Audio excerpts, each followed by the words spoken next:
For millions of rock fans around the world, Duff McKagan will forever be remembered as the cool, leather-clad bassist of Guns N' Roses, a band that defined an entire generation of rock music. With his slick blonde hair, punk attitude, and powerful stage presence, Duff seemed untouchable.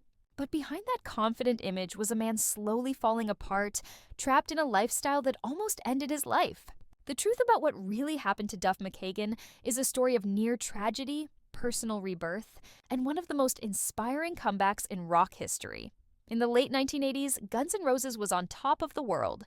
Their album Appetite for Destruction became one of the best-selling debuts of all time, turning them into global icons. Duff McKagan, along with Axl Rose, Slash, Izzy Stradlin, and Steven Adler, lived fast and played even harder. Every night was a blur of concerts, parties, and excess, the perfect storm for young musicians who suddenly had fame, money, and freedom beyond their wildest dreams.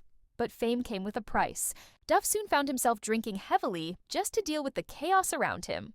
What began as casual partying quickly turned into full-blown addiction. At his worst, McKagan was drinking an entire gallon of vodka every single day. His weight dropped drastically, and his body was deteriorating from the inside out. Friends say he was often so intoxicated he could barely stand.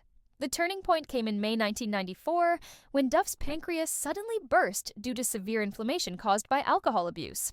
The pain was unbearable, like being stabbed from the inside.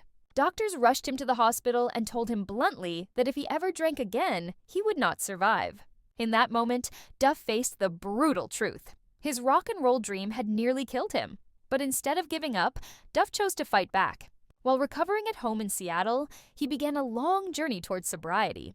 He quit drinking cold turkey, threw himself into physical training, and found peace in martial arts and mountain biking.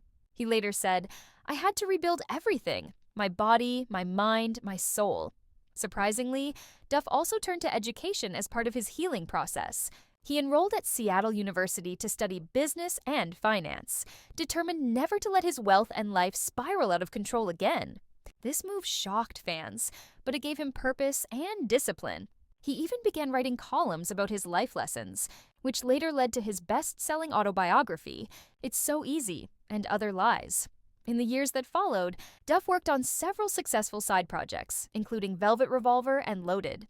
But his biggest moment came when he rejoined Guns N' Roses for their historic reunion tour, Not in This Lifetime. The tour became one of the highest grossing in history, proving that Duff was not only back, he was better than ever. Today, Duff McKagan is sober, healthy, and still making music. He's a husband, a father, and a man who has faced death and come out stronger.